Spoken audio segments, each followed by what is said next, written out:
Salut à tous, c'est Kazan, j'espère que vous allez bien, et comme tu l'avais certainement vu sur mon post, on va parler de Origine perdue.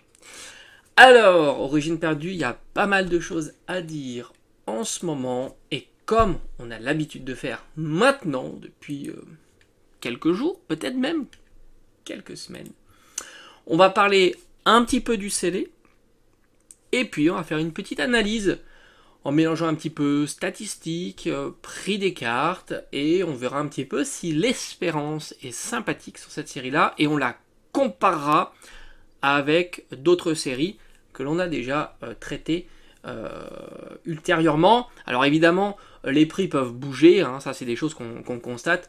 Je crois que j'ai vu un petit peu sur Force Temporelle qu'il y a eu quelques petites variations, hein, principalement sur, enfin pas principalement, j'ai vu ça sur des SAR, sur aussi le ectoplasma où on le trouve un petit peu moins cher qu'il y a quelques jours, quelques semaines. Donc forcément, ça va impacter l'espérance.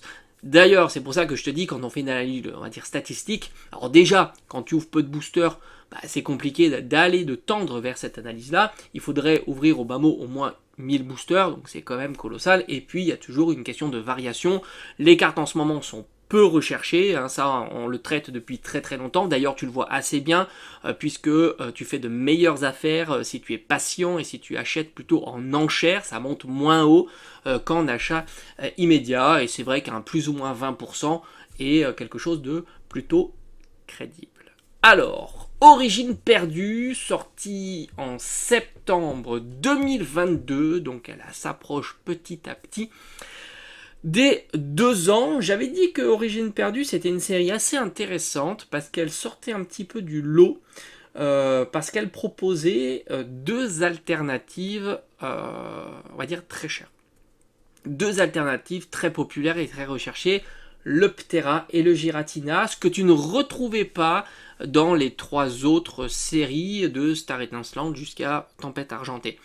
Je mets de côté les 4 autres séries style de combat jusqu'à Point de Fusion, c'est encore un process différent. Tu le verras, et c'est sans appel quand tu les compares par rapport aux statistiques, au taux de drop, comme on a l'habitude de dire, ou au pull rate. Il y a vraiment une rupture entre ces différentes séries, on le comparera à la fin de la vidéo. Parce que je trouve que ce qui est intéressant, c'est pas tant l'espérance que l'on peut obtenir sur un booster, mais tout l'ensemble qui nous permet d'obtenir cette espérance, puisque contrairement, il y a certaines séries où on va privilégier des ouvertures en peu de boosters, c'est-à-dire que ce qui va dropper régulièrement, c'est tel format de carte ou tel autre format de carte. Il faudra prendre en compte le potentiel chance qu'il y a dans ton ouverture, ou à contrario sur certaines séries tu ne seras pas obligé d'ouvrir énormément de boosters, et c'est ça qui est assez intéressant, c'est que tu as des informations tout simplement de comment la série a tendance à dropper, sur quel format de carte, et ainsi de suite. C'est vrai que certaines séries droppent beaucoup des formats plutôt basiques, hein, comme des X ou des V, et puis d'autres comme des petits shiny. Et ça fait une grosse différence. Alors, du point de vue CD. Alors moi, le CD, je l'observe. Hein. Franchement, en ce moment, le CD, il est particulier. On sait que normalement, on a observé, on va dire, que les 4 dernières séries, il se passe des petites choses, moins Tempête Argentée, parce que justement il y a eu pas mal de restock, et c'est vrai que c'est ce que j'avais souligné, comme quoi je comprenais peut-être pas la période, c'est que au moment où c'est très disponible et pas cher, il y a peu d'engouement, et au moment où ça va commencer à monter et moins disponible, il y aura beaucoup d'engouement. En fait, on prend un petit peu le train en marche. Voilà. Et c'est ce que j'avais un petit peu souligné sur Tempête Argentée, où au fond on pouvait trouver des displays à partir de 160, 170 euros. Et tu verras que si ça veut, dans 6 mois, ça sera compliqué. Et oui, alors c'est vrai que ça s'explique parce qu'il y a du stock, mais en même temps, s'il y a beaucoup d'appétit sur cette série-là, le stock a tendance à partir très très rapidement. Et du coup, qu'est-ce qui se passe si le stock diminue? Les prix ont tendance à monter. Et quand tu regardes Origine perdue, c'est assez fou. Alors, l'ETB aussi a sans doute, j'observe, on dirait que l'ETB a décollé, on est sur une ETB de prix plutôt série .5, hein, on est à plus de 120, 130 euros, ce qui évidemment, comparativement à ce qu'il y a à l'intérieur, est complètement déconnecté du prix du booster, parce que tu retrouves 8 boosters, il n'y a pas 9, il n'y a pas 10, il n'y a que 8 boosters, donc on est bien au-delà du 10 euros du booster, et on n'a pas de carte promotionnelle à l'intérieur, comparativement à d'autres séries, 0.5 pour épée et bouclier, puis non 0.5 pour écarlate et violet. Donc c'est vrai qu'à comprendre pourquoi cette ETB a pris comme ça la tangente, moi franchement j'en sais rien. Alors évidemment esthétiquement parlant elle est sympathique, c'est sûr, mais j'ai envie de te dire en règle générale les ETB sont toujours très jolies. Et Giratina est somme toute populaire, mais quand tu vois sa popularité sur les formats de cartes, et on le verra sur cette vidéo, c'est pas non plus la folie. Hormis l'alternative, les autres sont plutôt bon marché.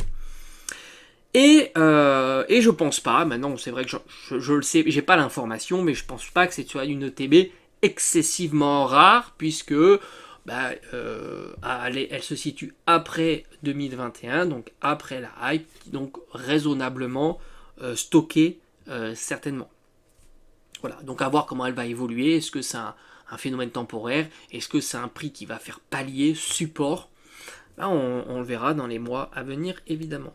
Alors, tu as compris, hein, si le TB a flambé, on s'attend à voir aussi la display qui flambe, et c'est absolument le cas. On est aux alentours de 300 euros pour une display origine perdue. Alors évidemment, si tu veux faire de l'ouverture, on va fuir la display, hein, et on va aller plutôt sur les duo packs qui sont présents en boutique, parce que origine perdue, en ce moment, et recyclé via les duo packs, et je crois que tu as du... Oh, je sais plus si c'est du EV2 à l'intérieur.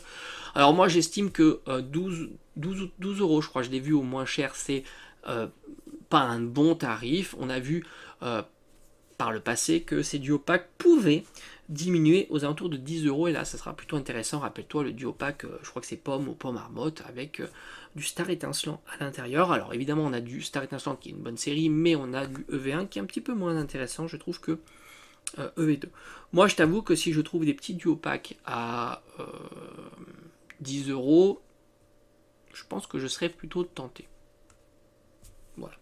Alors pour le coup, le blister scellé, il est plutôt à la traîne. On va certainement le voir progresser petit à petit, hein, parce qu'en règle générale, c'est un item qui est aussi recherché. Alors c'est aussi marrant parce que si tu l'as sous forme, tu l'as conditionné sous forme de 36 boosters, sous forme de case, il s'aligne grosso modo au prix de la display, et sinon oui tu peux le trouver même frais de port inclus à 6-7 euros, quelque chose comme ça. Donc au final il n'a pas spécialement progressé cet item, que je trouve très sympa. Moi je te dis, hein, pour moi c'est l'item le plus cool à avoir dans sa collection en scellé. Tu permets de gérer ton budget, c'est pas trop cher, ça stocke assez facilement, et esthétiquement parlant je trouve ça plutôt réussi. Voilà.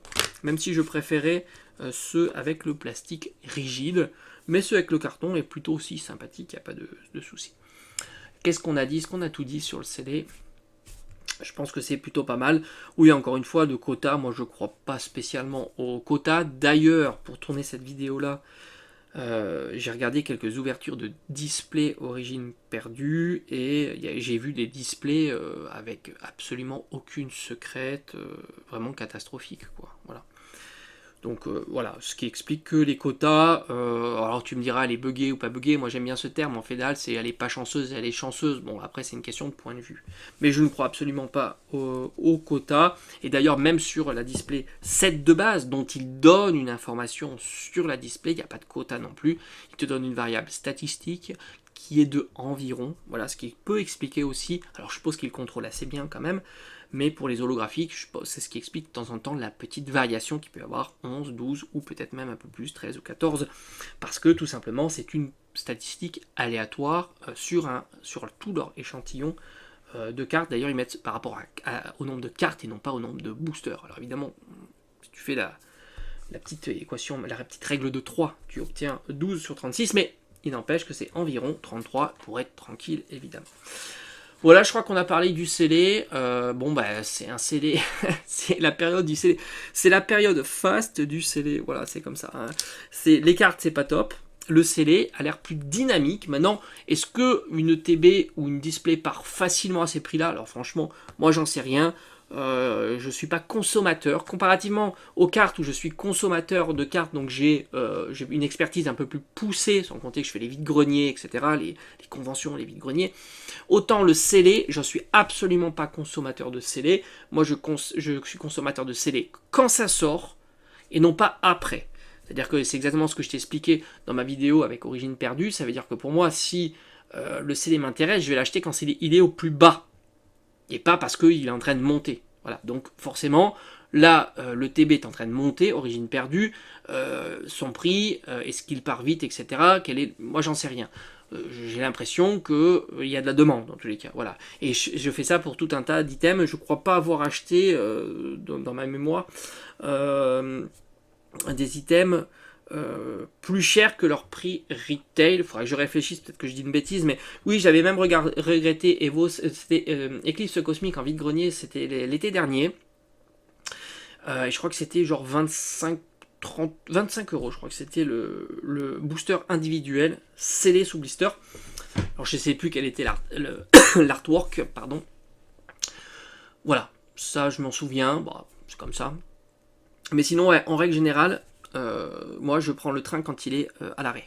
Je monte dans le train quand il est à l'arrêt, et puis s'il monte jamais, bah il monte jamais, hein, c'est comme ça. Et puis si il y a des prix en baisse, il y a des prix en baisse, et puis si un jour il monte, tant mieux, je serai dedans, hein, tout simplement.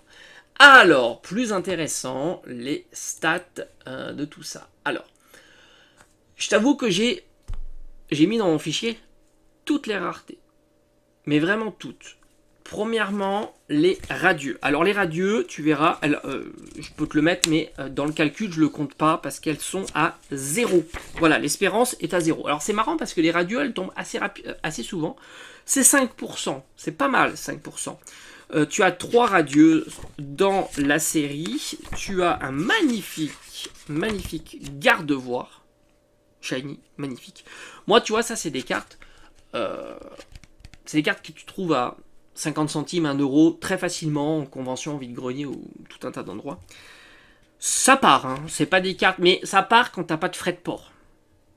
Voilà, ça c'est sûr. Évidemment, avec 50 centimes, c'est compliqué. Alors, soit tu arrives à grouper avec un vendeur, etc. Mais c'est vrai que si toi, tu vends 2-3 cartes, ça, c'est une tannée à vendre, c'est évident.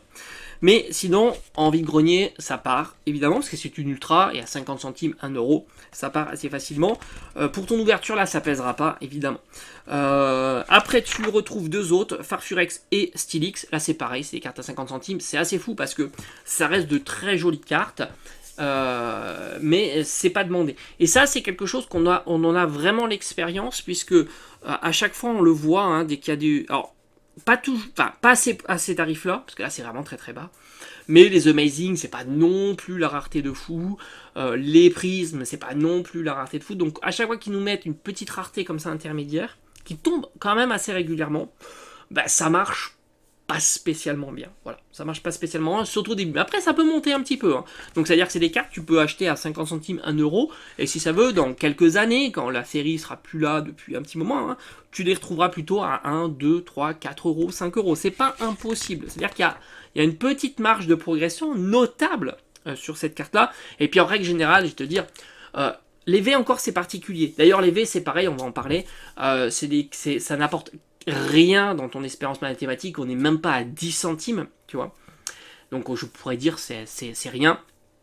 Et les V, je trouve que la V a moins de charme qu'un format atypique et spécifique de quelques séries. C'est-à-dire que moi je trouve que la V c'est banal, t'en as sur toutes les séries, alors que la radieux ça va être mise uniquement sur quelques séries, ça va disparaître et je trouve que ça a un peu plus de charme et du coup je pense qu'il y a une marge de progression plus intéressante. Après évidemment le Pokémon qu'il y a dessus joue pour beaucoup. Stylix c'est un bon Pokémon, Gardevoir est un bon Pokémon, Farfurex c'est un peu plus discutable. Maintenant pour les V, si tu m'as suivi, tu m'as compris. Les V, ce sont des cartes qui valent grosso modo entre 50 centimes, 1 euro. Il n'y a pas de V notable, même s'il y a des beaux Pokémon, hein, comme ce Ptera qui est très très sympa. Mais tu vois, Ptera est pourtant populaire en alt, mais absolument pas populaire avec les autres formats. C'est pas des V qui arrivent à monter un petit peu à 2, 3, 4 euros. absolument pas. Tu as quand même un très joli Kyurem, donc c'est là aussi, on va dire, c'est plutôt, plutôt pas mal. Tu retrouves aussi un petit roux carnage, donc c'est voilà, tu as quand même quelques petites V sympas. Les V tombent ultra régulièrement, on est à plus de 10%, on est à 11% exactement, donc c'est plutôt pas mal.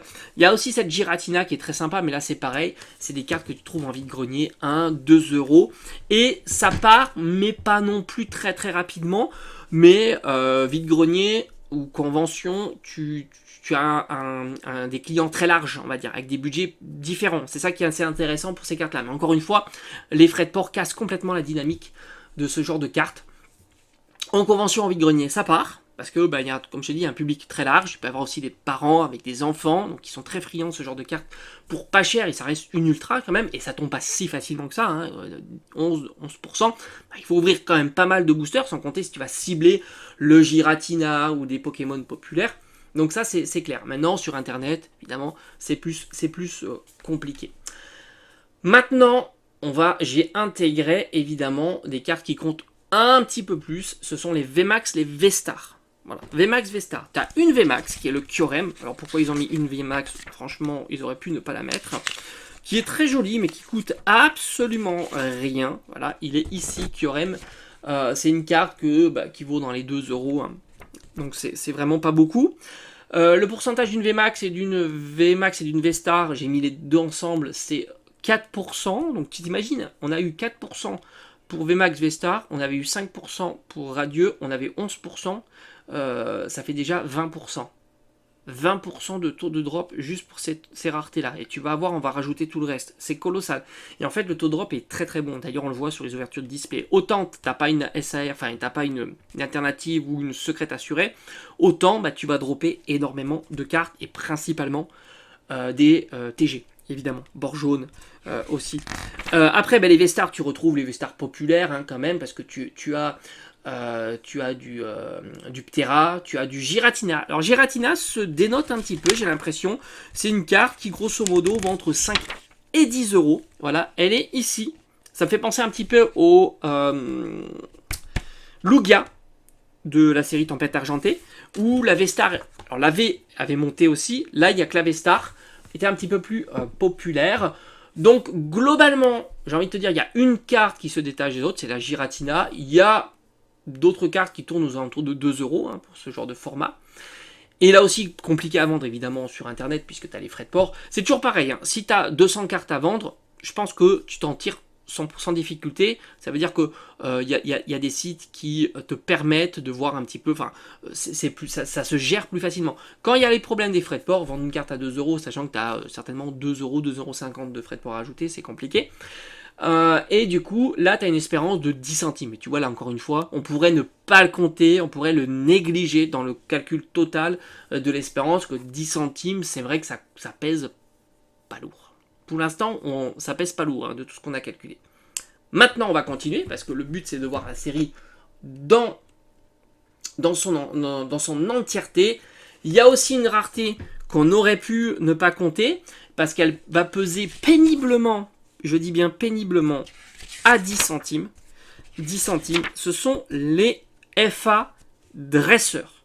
Là, j'ai mis toutes les FA dresseurs, donc ça commence à partir de Marcia et ça termine avec Percupio.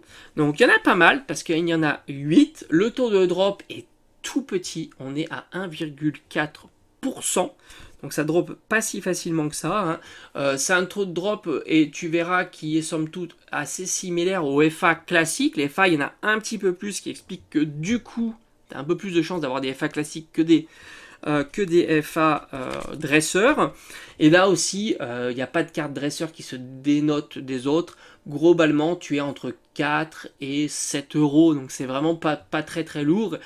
Et du coup, l'espérance n'atteint même pas les 10 centimes. Donc on aurait pu là aussi négliger cette composante d'espérance pour ce format de carte qui ne pèse absolument pas dans la balance. Et tu t'imagines un peu, on a balayé quand même les V, les Radieux, les V-Star, les V-Max et les Full Art Dresseurs et ça n'augmente quasiment pas l'espérance. Ouais, c'est assez catastrophique. évidemment. Alors on continue, parce que c'est pas terminé, on a les full art. Alors là, il y a vraiment de jolis full art dans la série, puisque tu retrouves de Electrode à le fameux Giratina.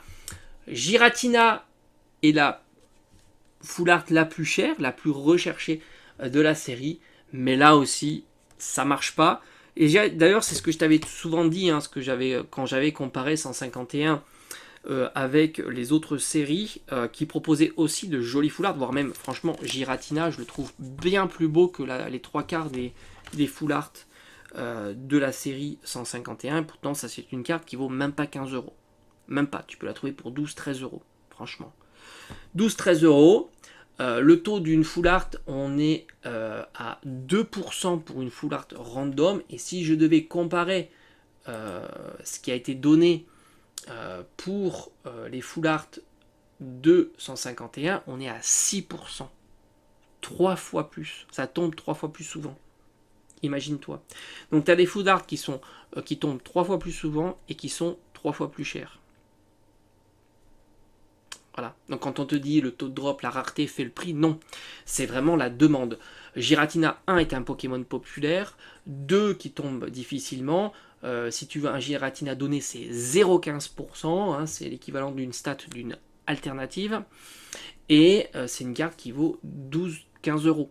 Parce que tout simplement, tout le monde se fout d'acheter un Giratina en masse, parce qu'elle vaut très peu cher. Et en fait, c'est toujours cette idée de dire que quand une carte elle coûte cher, elle attire plus. C'est un petit peu comme je t'avais dit pour la display Tempête Argentée. Elle est à 160 euros, tout le monde s'en fout. Quand elle va passer à 200, 220, 230, 250, les gens peut-être vont se dire bah, c'est peut-être le moment parce que je vais louper le train, et ainsi de suite. Peut-être que si un jour Giratina montait un petit peu, 20, 25, il y aurait peut-être cette tendance qui s'installera sur Giratina. En tous les cas, elle est vraiment pas chère du tout. Et du coup, ça pèse pour rien. On est à 10 centimes là aussi sur ton ouverture. Ptera est sympa, mais ça vaut 5 euros. Galam, 5 euros. Kyurem, 7 euros. Et ainsi de suite. Moi, franchement, la Giratina, j'avais acheté OO. Je t'en ai parlé de OO parce que ça m'avait marqué. Je l'ai même pas payé 10 euros. Et avec les frais de port. C'est pour te dire. Et je l'ai même pas négocié, hein, c'était le prix, je l'ai acheté. Et ça, je t'assure que je vois ça en vide-grenier, au prix même à 15 euros. Je l'achète, évidemment. C'est une carte qui est géniale, elle est incroyable. C'est une magnifique carte, ça c'est certain. Le Kyurem est magnifique, mais je l'ai eu, je crois, le Kyurem en ouverture, qui est magnifique. Pour moi, le Giratina, c'est vraiment une très très très belle full art. Bon, après, chacun achète ce qu'il veut, évidemment. On continue, parce que c'est pas terminé. On retrouve. J'ai mon petit livret, je trouve que c'est très sympathique. Comme ça vous permet de voir. Alors, on va faire les gold. Là aussi, c'est pareil. Les gold, ça drop très difficilement. Ça, c'est quelque chose qu'on observe tout le temps. D'ailleurs, c'est pareil, les gold sont pas chers souvent. Et pourtant, ça drop difficilement. On n'est même pas à 1% de taux de drop. C'est une cata, hein. C'est une cata. Et la seule carte qui vaut 20 euros, c'est le Giratina Gold. 20 euros. Sinon, toutes les autres sont vraiment pas chères, et donc tu as compris, hein, ça pèse pas non plus sur ton espérance. Hein. C'est-à-dire que tu es à 10 centimes. Zoroark, qui est très joli ici, très sympa, qui vaut une petite quinzaine d'euros, et puis tous les autres, que ce soit des lieux ou enfin les cartes, voilà, objets, etc. Ça, ce sont des cartes qui sont pas très très chères, souvent moins de 10 euros, de temps en temps même à 5 euros, ce qui fait que là aussi, l'espérance est très très faible. Et ça, c'est vrai que je pense que c'est pas des cartes très très faciles à se débarrasser, tout comme d'ailleurs les Rainbow. Voilà, parce que c'est vrai qu'on introduit le sujet, la Rainbow secrète. Là, c'est pareil, les prix sont vraiment très très bas. Et même sur des Pokémon très populaires, la Rainbow, ça tombe difficilement, 1,4%.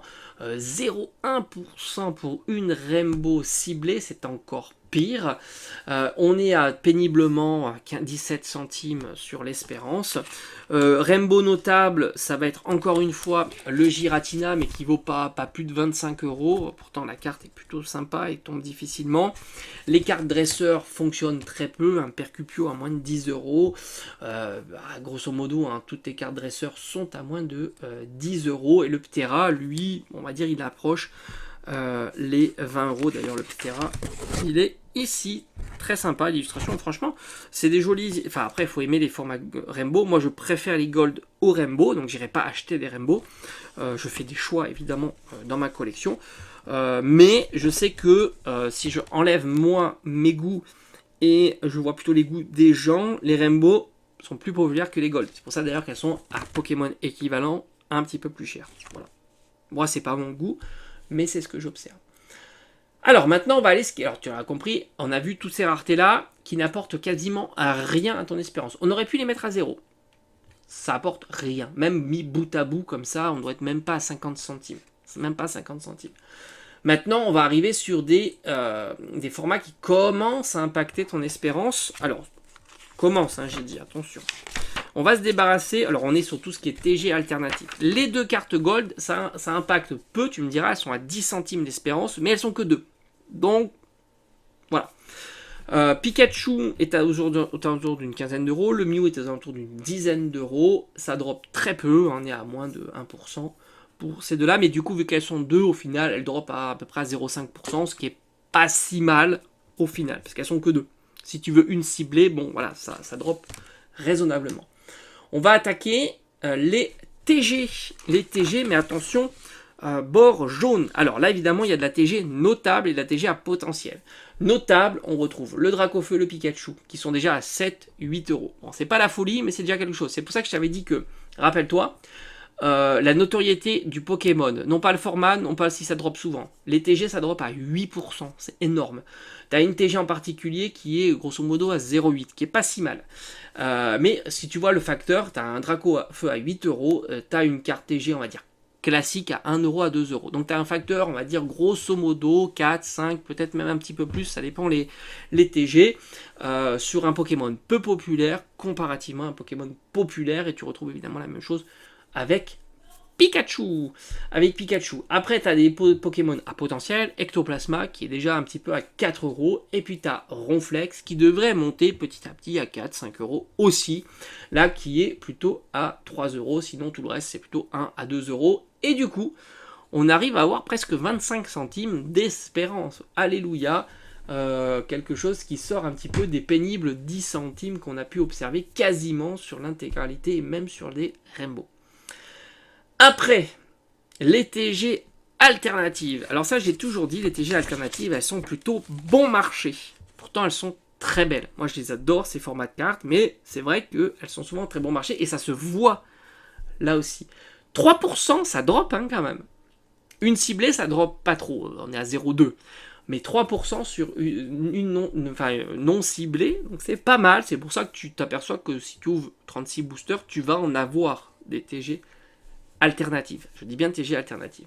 D'ailleurs, on fera une petite simulation de savoir sur 36 boosters quelle est ta probabilité d'avoir une alt cette fois-ci. Donc les 4 alts. Une des 4 alts. Alors, TG qui sort du lot, c'est évidemment les 2 Pikachu. Magnifiques. 2 Pikachu VMAX. Faut compter 50 pour la V, 65-70 euros pour la VMAX.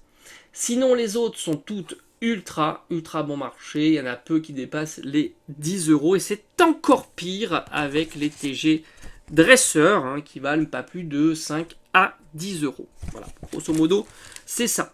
C'est assez fou parce que ce sont des cartes qui sont très jolies, très sympas, que j'affectionne beaucoup. Hein. Tu le sais, pourtant leur prix ne fait que... Alors, j'ai envie de dire s'effriter un petit peu. Voilà, on perd 1 euro par-ci, 1 euro par-là. Grosso modo, les TG alternatifs, c'est à peu près 237 euros et ça pèse pour 40 centimes sur ton ouverture. Voilà. Oui, je sais, c'est pas énorme, mais c'est comme ça. Et enfin, on a les alternatives. Il y en a 4. Petite particularité sur cette série-là, comme je t'ai dit, il y a 2 grosses alternatives, l'Optera et le Giratina, mais on retrouve quand même 2 autres qui sont pas si mal, Motisma et Berserkat. En règle générale, dans une série classique, tu as toujours des alternatives à 20 ou 30 euros. On pourrait les citer, mais il y en a. Toujours.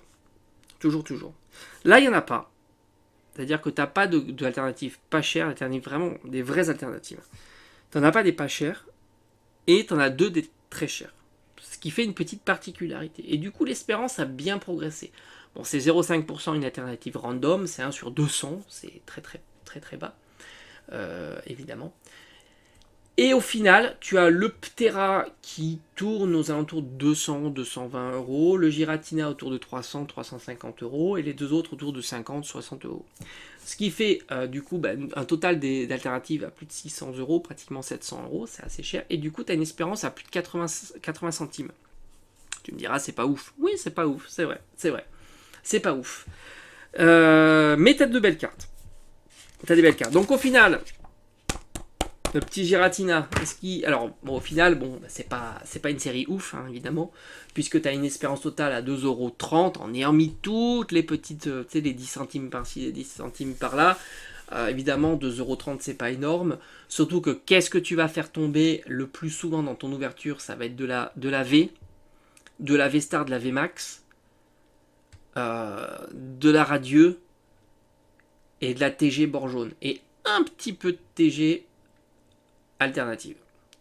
La composition, ça sera ça. Donc forcément, ton espérance, elle va être très impactée à ça. Donc 2,30 € d'espérance. Et en même temps, si tu ouvres, on va dire, une display par exemple, ce qui va impacter ton ouverture, ça va être ce que je t'ai dit. Donc V-Star, enfin surtout V-Star, V-Max, il n'y en a qu'une, donc c'est pas beaucoup, mais V-Star, V, Radieux, TG bord jaune, évidemment.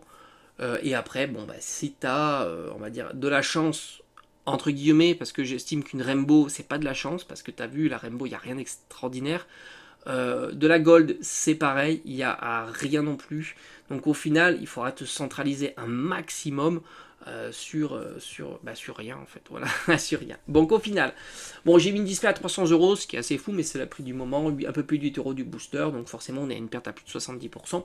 Donc bon, évidemment, moi je ne parle jamais de rentabilité sur une série Pokémon, parce que série Pokémon, il n'y a jamais de rentabilité, à moins que tu as acheté tes boosters il y a 10 ans et que tu les ouvres maintenant, évidemment c'est autre chose.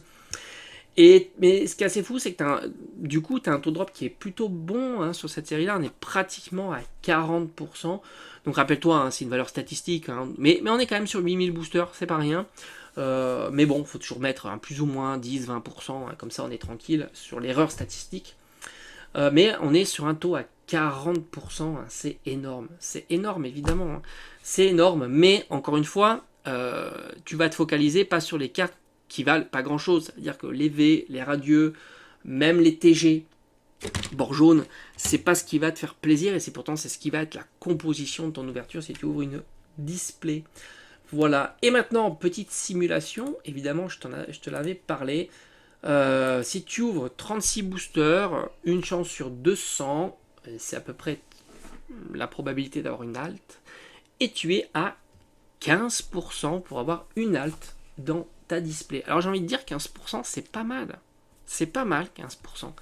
Tu as 15% de chance d'avoir une alt aléatoire, donc tu auras après une chance sur 4 d'avoir ton fameux Giratina.